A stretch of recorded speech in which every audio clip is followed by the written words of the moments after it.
తెలంగాణలో కోడి గుయ్యక ముందుకే సీమాంధ్ర నేత పల్లం రాజు సారు నిద్రలేసిండు. సమైక్య ఉద్యమం చేస్తే మిగిలేది సన్యాసమే అనుకున్నాడో ఏమో గాని అసలు ముచ్చట గుర్తుపట్టి దానికోసమే కొట్లాటకు తయారైతుండు.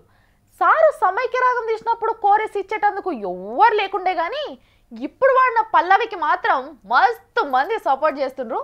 చూసి మీరు కూడా ఏ దరువు వేస్తారో మీ ఇష్టం.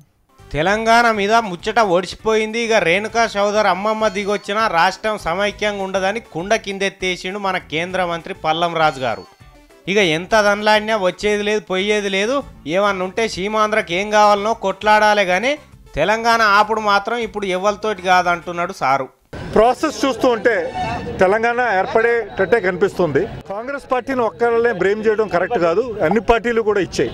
ఇప్పుడు కూడా మీరు తెలుగుదేశం పార్టీని అడగండి, వాళ్ళేమో సమైక్య ఆంధ్రప్రదేశ్కు పోరాడుతున్నారా లేకపోతే వాళ్ళేమో ఇంకో విధంగా అడుగుతారా, వాళ్ళని కూడా అడగండి. ఇప్పుడు ఇటువంటి పరిస్థితుల్లో మన ఇష్యూస్ ఏమిటి, మన ఇంట్రెస్ట్ ఏమిటి, మన ప్రజల ఇంట్రెస్ట్ ఏమిటి, మన స్టూడెంట్స్ ఇంట్రెస్ట్ ఏంటి, మన ఎంప్లాయీస్ ఇంట్రెస్ట్ ఏంటి, ఇవి సేఫ్ గార్డ్ చేయడానికి మేము ప్రయత్నం చేస్తాం. మా అయ్యా లేటుగా అయినా లేటెస్ట్ ముచ్చట్నే చెప్పినావు సారు.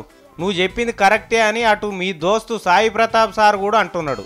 సరే సీమాంధ్రకు న్యాయం చేయకపోతే రాజీనామా చేస్తా అన్నారు. దీనికి ఒక అర్థం ఉంది కానీ 13 జిల్లాల వాళ్ళు కలిసి సమైక్యమనుడు కంటే ఇది చాలా బెటర్ ముచ్చట్నే సారు. తతిమ ఎంపీలు ఎమ్మెల్యేలు కూడా నీ లెక్క మేలుకుంటే అసలు సీమాంధ్రకు అన్యాయం జరగదు సారు. ఇంకా లగడపాటి అసొంటి వాళ్ళు సమైక్యం అనుకుంటా పూట గడుపుకుంటున్నారు. గటువంటి వాళ్ళకు కూడా చెప్పరాదుండ్రి సారు. అరే నాయన మనం సమైక్యం అంటే లాభం లేదు, సీమాంధ్రకు ఏం కావాలనో చెప్తే ఒడిచిపోతుందని.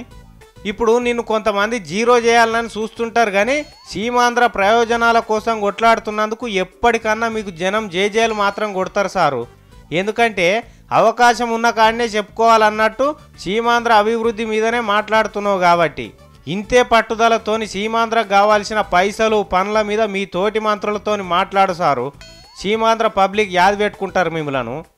అగర్ సీమాంధ్రకు నిజంగానే అన్యాయం చేస్తున్నారంటే అప్పుడు రాజీనామా చేయి, దానికో అర్థం పర్థం ఉంటుంది. కానీ రాజీనామాల డ్రామా మొదలుపెట్టిన ఎంపీల లెక్కనే చేస్తే పాయిది ఉండదు. నన్ను అడిగితే వాళ్ళకంటే మీరు 100 వాళ్ళ నయం అనిపిస్తున్నారు సారు. ఎంతైనా సీమాంధ్ర అన్నలు తమ్ముళ్ళు తరపున నీ సంస్కారానికి నీకు కోటి నమస్కారాలు పెడుతున్నాం సారు. మంచి పని చేసినావు.